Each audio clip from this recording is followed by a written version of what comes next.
Vamos abrir a palavra de Deus agora nesta noite, em Êxodo capítulo 25, verso 8. Livro de Êxodo capítulo 25, verso 8. A sua Bíblia, por gentileza.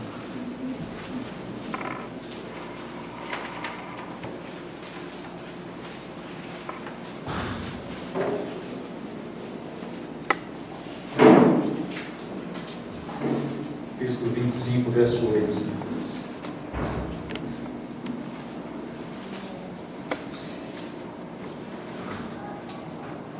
E me farão um santuário para que eu possa habitar no meio deles. E me farão um santuário para que eu possa habitar no meio deles. O Deus transcendente, o Deus eterno e poderoso, que nem no céu, nem o próprio céu, nem os céus dos céus podem contê-lo, decidiu vir morar conosco. É interessante você olhar esta ordem dada a Moisés para que ele fizesse um tabernáculo, e nesse tabernáculo a presença manifesta de Deus seria pública, seria notória, seria perceptível para todo o povo de Deus naquela época de Moisés. Mais tarde, o tabernáculo foi substituído pelo templo de Jerusalém, e mais uma vez, nós lemos na narrativa bíblica, que a presença de Deus encheu aquela casa. Na plenitude dos tempos, o próprio Filho de Deus, o Senhor Jesus Cristo, encarnou-se, desceu, ficou conosco, habitou entre nós, cheio de graça e de verdade, como diz as Escrituras, e ouvimos a sua glória, como a glória do unigênito do Pai. Jesus disse: quem me vê a mim, vê o Pai. Ele estava entre nós. O Filho de Deus, que viveu entre nós, que morreu por nós, que ressuscitou por nós, para a nossa justificação, e retornou aos céus, está sentado à direita de Deus, vitoriosamente, não nos deixou sozinhos. Antes de ir, prometeu-nos que nos mandaria o Consolador, o Espírito Santo de Deus.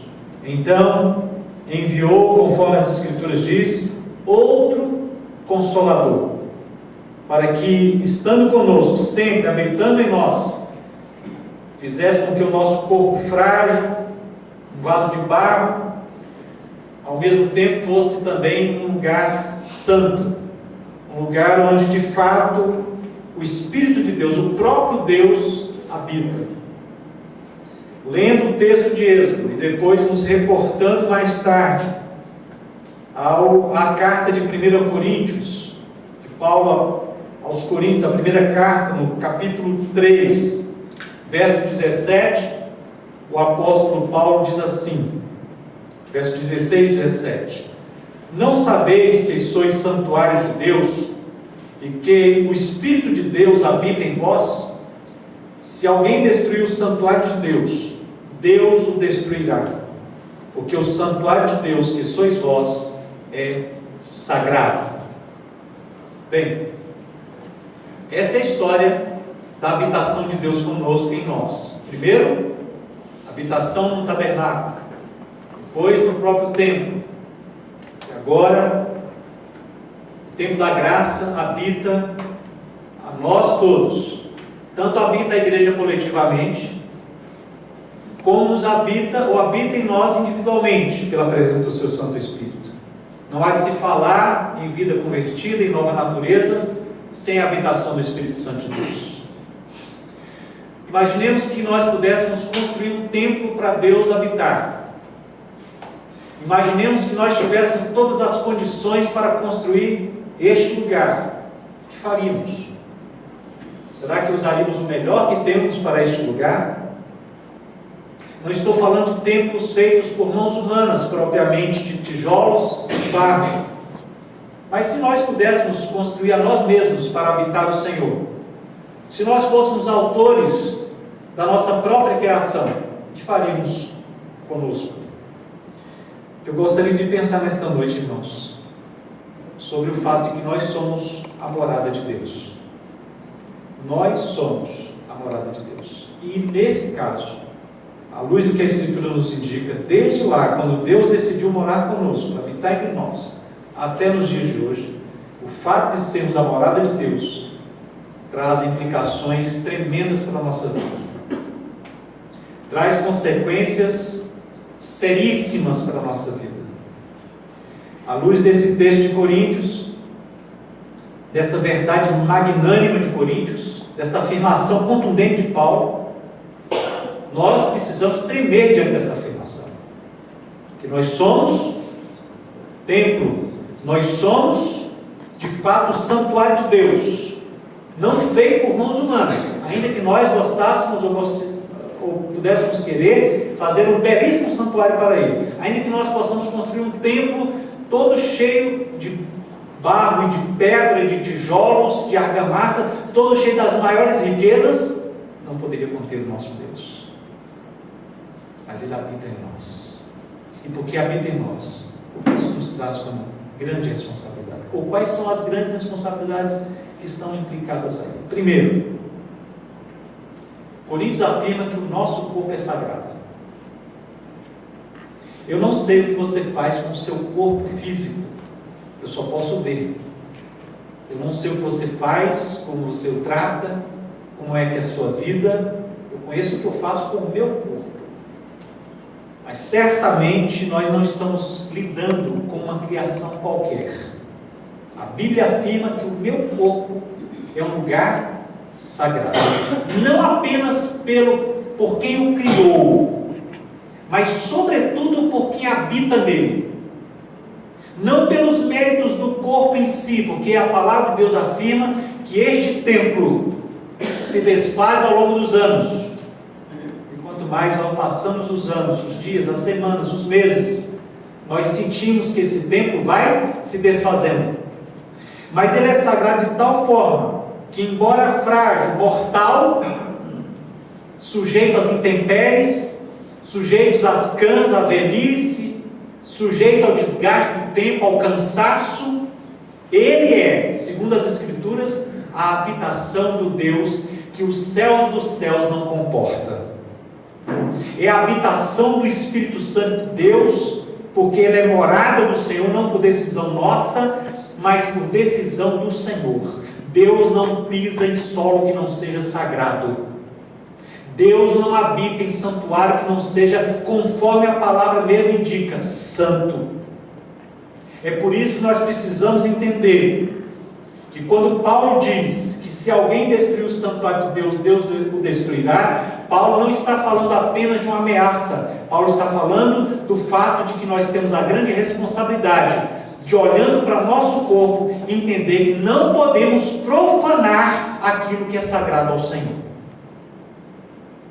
Por isso, irmãos, que quando nós discutimos tantas coisas na igreja, às vezes são discussões longas, como se vestir, o que colocar sobre seu corpo, como se comportar, o que comer, o que beber. Nós não estamos discutindo questões morais de ética. Nós não estamos discutindo questões de etiqueta. Nós não estamos discutindo questões de fita métrica. Nós estamos discutindo a profanação ou não do templo do Senhor. Ou você acredita nisso, ou você rasga as Escrituras. Tem gente que pensa que a gente, quando prega sobre isso, está querendo ser moralista, né? Não há nada aqui de moral. Um homem ímpio pode ser muito mais moralista do que um crente. Um homem ímpio pode usar melhor e cuidar melhor do seu corpo do que certos crentes. Portanto, não se trata de questões morais. Não se trata de questões de etiqueta. Se trata de questões de como você está tratando do templo que é sagrado ao Senhor. Veja que profaná-lo é uma desonra não para nós apenas, mas para quem habita nele. Nós não estamos profanando o templo apenas em desacordo conosco, como se nós fôssemos os únicos a perder com isso. Não, nós estamos de fato dando a esse Deus um lugar que ele não pode plenamente estar habitando, ou seja, desfavorecendo a plena habitação do Espírito Santo de Deus. É por isso que quando nós dizemos que queremos ser cheios do Espírito Santo de Deus e profanamos o templo, nós estamos numa contradição de termos inquestionável. Ou você quer ser cheio do Espírito Santo de Deus e oferece a Ele um templo sagrado, consagrado, sem profanação, ou você jamais será cheio do Espírito dele. A sacralidade do nosso corpo, como já disse, não está na essência do corpo. O corpo humano, o ser humano não é sagrado por essência. Nasci assim, então sou sagrado. Isso aqui não é sagrado por essência. Isso aqui passa pelas vicissitudes da vida. Você não é sagrado pela essência. Você é sagrado pela utilidade. Você é sagrado, o seu corpo é sagrado, porque nele habita o Deus dos deuses, o Senhor dos senhores. Quando você se veste, quando você come, quando você bebe, quando você pensa, quando você age, quando você anda, quando você cuida da sua saúde, você está cuidando do templo sagrado ao Senhor, porque Ele que habita o templo que é sagrado. O templo se torna sagrado pelo seu habitante, não o contrário. Ele é sagrado, ele é santo, porque nele habita o Santíssimo, o Santo dos Santos. Então, em primeiro lugar, meu irmão, o seu corpo é sagrado. Minha irmã, o seu corpo é sagrado. Adolescente, o seu corpo é sagrado. Se você anda no caminho do Senhor e crê nele, o seu corpo é sagrado. Se você entregou uma hora a sua vida ao Senhor, o seu corpo é sagrado. É o santuário do Espírito Santo de Deus. Segundo, nosso corpo é membro de Cristo. Veja em 1 Coríntios capítulo 6, verso 15, o que o apóstolo Paulo diz: não sabeis que os vossos corpos são membros de Cristo? E eu, porventura, tomaria os membros de Cristo e os faria membros de meretriz? Absolutamente não. Sendo o nosso corpo membro de Cristo, não podemos fazer dele membro de meretriz, isso é, profanar o santo nome do nosso Deus e macular a sua honra. A palavra meretriz na Bíblia está se referindo à prostituição, à violação, à infidelidade. A meretriz era aquela mulher que entregava o seu corpo, vendia o seu corpo para o prazer dos homens. Nós somos membros de Cristo e não membros de meretriz. O nosso corpo não é para o prazer mundano, profano. Por mais legítimos que eles sejam aos ímpios, não é legítimo a nós. Não convém ao crente. É por isso que o apóstolo Paulo vai dizer que muitas coisas lhe são lícitas, mas nem todas convêm. Será que nós nunca aprenderemos isso? É lícito certas coisas, certos prazeres, mas nem tudo convém. Porque esses prazeres foram transmutados, marcados, maculados pelo pecado e servem agora aos prazeres do mundo. Se nós nos misturarmos a eles e entregarmos o nosso corpo a essa servidão, não seremos membros de Cristo, seremos membros de meretriz. Tem gente que se veste como se vestisse como membro, não do corpo de Cristo, mas como membro de uma meretriz. Tem gente que usa o seu corpo não para a glória do Senhor, mas às vezes usa como se estivesse usando para os prazeres deste mundo. Nós temos de ter plena consciência de quem somos e a quem estamos unidos e quem é que habita em nós. Eu estou unido a Cristo. Ponto final. Nosso corpo não está a serviço do pecado. Nosso corpo não existe para atender às seduções deste mundo. Uma das coisas mais preciosas que Jesus realiza em nossa conversão é mudança de vontade, de desejo. Se os seus desejos não mudaram, peça ao Senhor, converta o meu coração, Senhor. Ainda há tempo para isso. Nosso corpo é membro de Cristo, está a serviço dele. Eu não estou aqui para me desgastar por causa do trabalho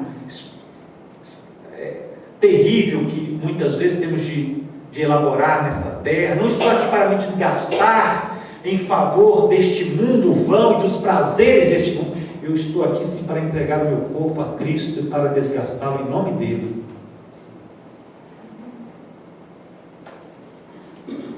Então, meu querido, você não é membro de meretriz. Se você diz seguir a Jesus, diz ser templo do Espírito Santo, e continua servindo, continua sob a servidão, sobre a escravidão dos pecados, dos prazeres desta terra, então você precisa urgentemente clamar ao Senhor que converta o seu coração verdadeiramente a Ele. Não há vergonha nenhuma nisso, e ainda é o tempo da oportunidade. Terceiro lugar, o nosso corpo é santo dos santos, onde a glória de Deus assiste.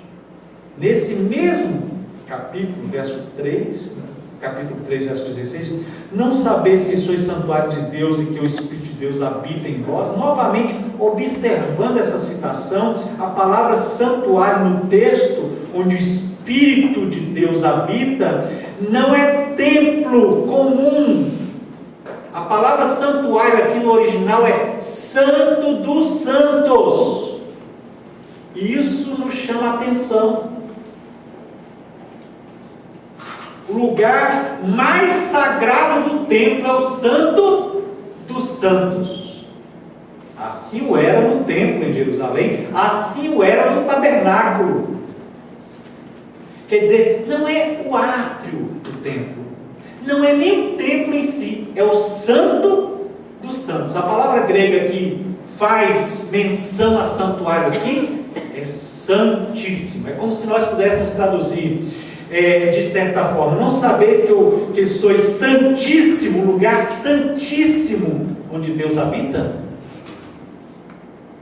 Sabem os senhores, sabem as senhoras, que o santo dos santos é um privilégio para os sumos sacerdotes. O povo comum não entrava lá, mas hoje nós somos o santuário de Deus, o santíssimo lugar. O apóstolo Paulo vai afirmar que nós não temos de ter medo, nós temos de entrar com intrepidez na presença do Senhor. Pois muito bem, já estamos aí, posicionalmente, porque Cristo nos colocou no lugar, nesse lugar, e positivamente, porque Ele habita em nós. Olha, vejam só, irmãos, que esse santo dos santos, o lugar mais sagrado, onde estava lá, e os irmãos sabem, lá estava um objeto que representava o próprio Cristo, pelo menos no tabernáculo, no templo. Estava lá a Arca da Aliança. A Arca da Aliança é o símbolo de Jesus. Quando eu digo eu sou o santíssimo, lugar santíssimo de habitação de Deus, eu estou dizendo, em outras palavras, em mim habita Jesus. Em mim está a arca, está a aliança. Como posso eu então não entender que nesse lugar Deus assiste continuamente? Onde você chega, Deus chega junto. Deus está em todo lugar. Mas quando você é a habitação do Senhor, onde você chega, chega o Santíssimo, o Senhor dos Senhores. A glória chega junto com você, meu irmão. Tome cuidado. com isso que você está carregando contigo. Tome cuidado com isso. Quarto lugar, e esse possivelmente um dos mais importantes, claro que os outros são todos, mas um dos mais importantes.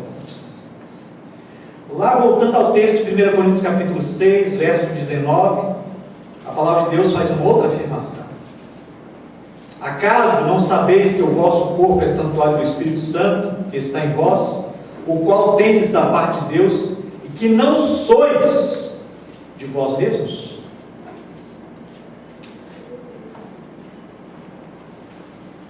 O nosso corpo não nos pertence.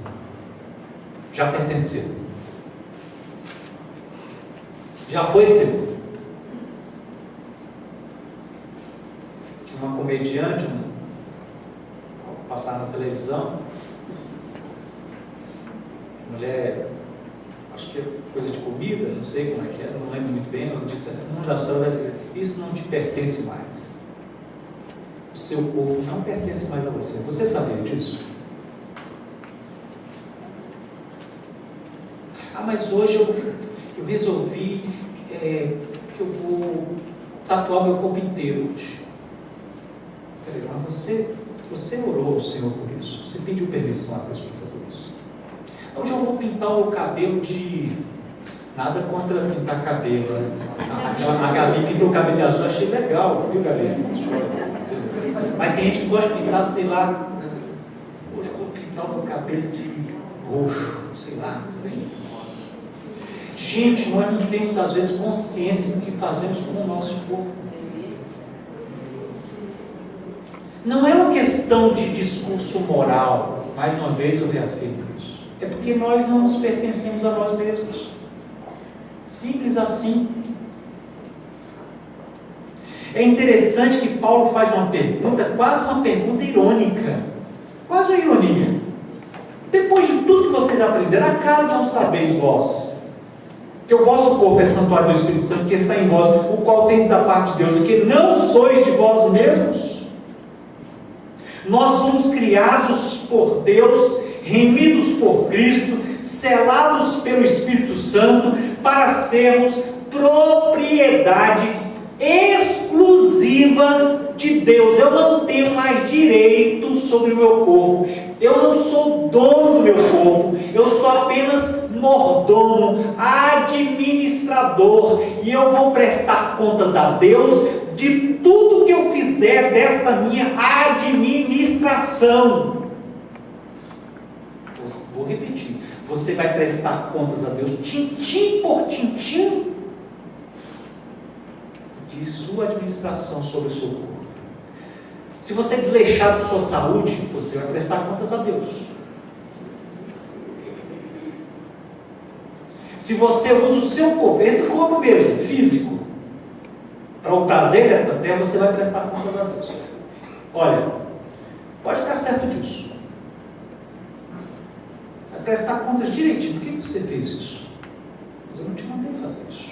Nunca te autorizei a fazer isso. Eu nunca te permiti fazer isso. Minha palavra nunca te instruiu nesse sentido.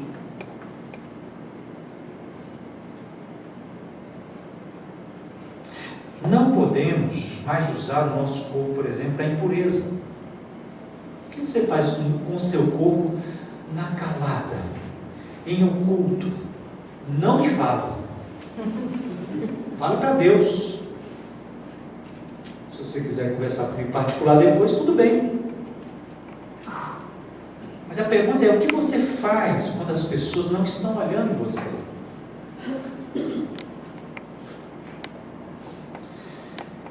Filipenses diz: tudo que é puro, tudo que é agradável, tudo que é perfeito, tudo que é de boa fama, tudo que é louvável, isso ocupe o vosso pensamento.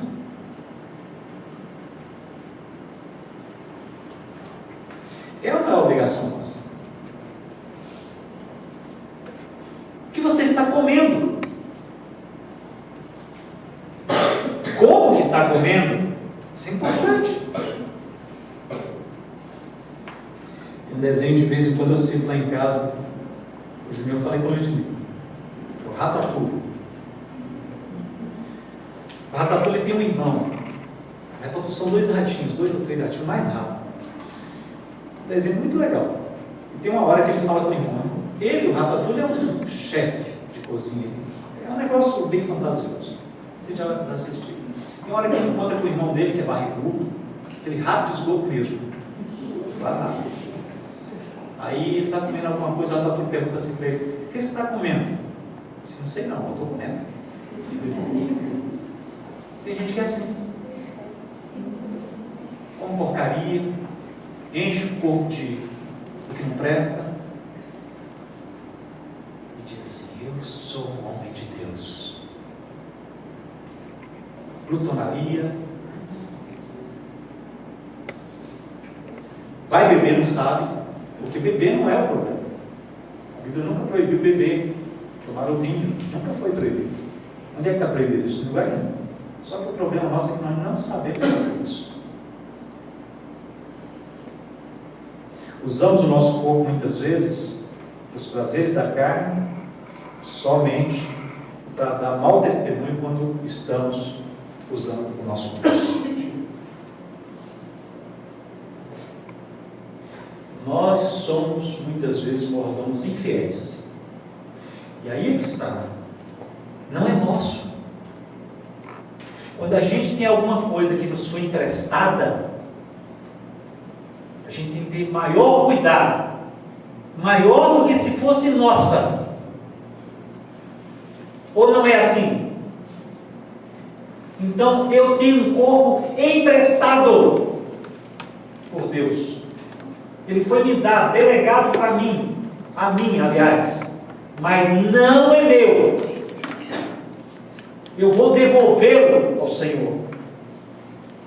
E esse corpo que você tem será, se você não estiver aqui para ser transformado, será ressuscitado e transformado. É esse corpo aí que você tem para entrar na glória eterna e habitar com o Senhor. Então saiba de uma coisa, meu querido: você não é dono. Não podemos nos render aos vícios deletérios desse mundo.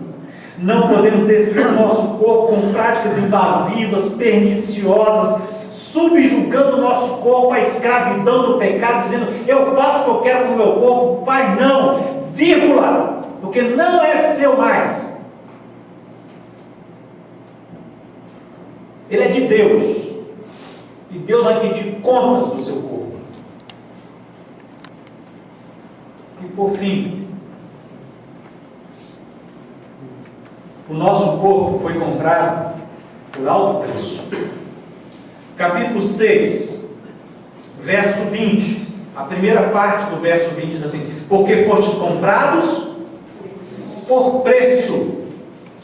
Agora, pois, glorificai a Deus no vosso. Duas coisas aqui. Primeiro, foi pago um alto preço por nós. O nosso corpo foi comprado. Sabe o que Satanás queria fazer com o nosso corpo? Destruir. O pecado veio para destruir, para matar, para roubar e para destruir. Não só a nossa alma, mas o nosso corpo. É por isso, irmãos, que quando nós deixamos nos levar pelos pecados deste mundo, nós estamos cedendo à destruição de Satanás sobre aquilo que Deus fez e criou. Quando você não cuida do seu corpo, você está simplesmente dando a mão a Satanás e dizendo: pode fazer o que você quiser. Aqui, ó, faz o que você quiser. E Satanás vem, seduzindo para destruir. Olhe para o mundo. As pessoas que não têm Jesus ainda, olhem para o mundo. Nós estamos aí numa estatística tenebrosa nos dias de hoje. Nós somos um país onde a juventude bebe e bebe muito, cada vez mais cedo. Nós temos alcoolismos de infância.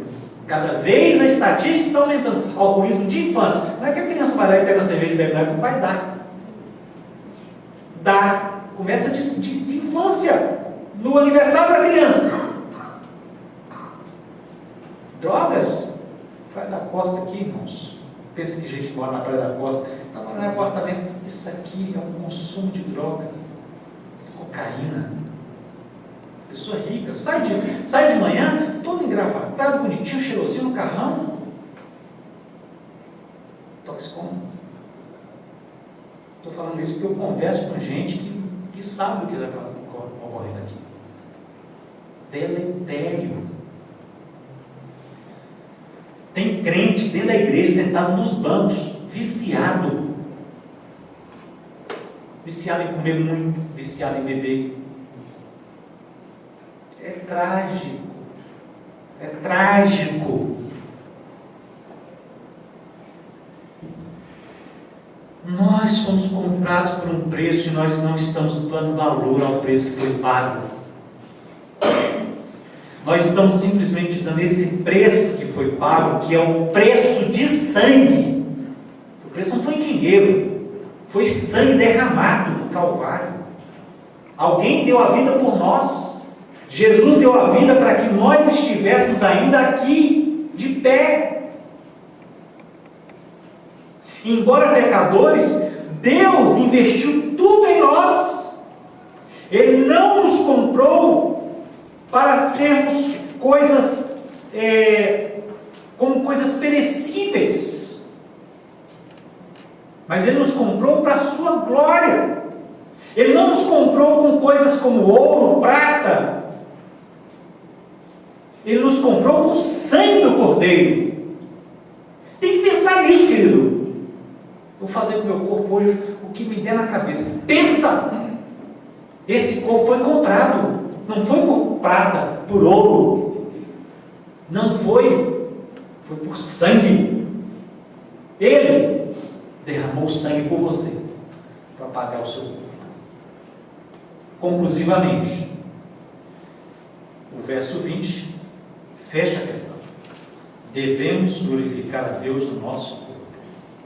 Conclusivamente, em vez de nos unir ou unir o nosso corpo à impureza para profaná-lo, ou em vez de destruir o nosso corpo, capitulando-nos aos vícios degradantes, nós deveríamos parar, deitar nossa cabeça no travesseiro e pensar: eu preciso usar o meu corpo para a glória do Senhor. Para a glória do Senhor. Cuide do seu corpo. Cuide da saúde dele.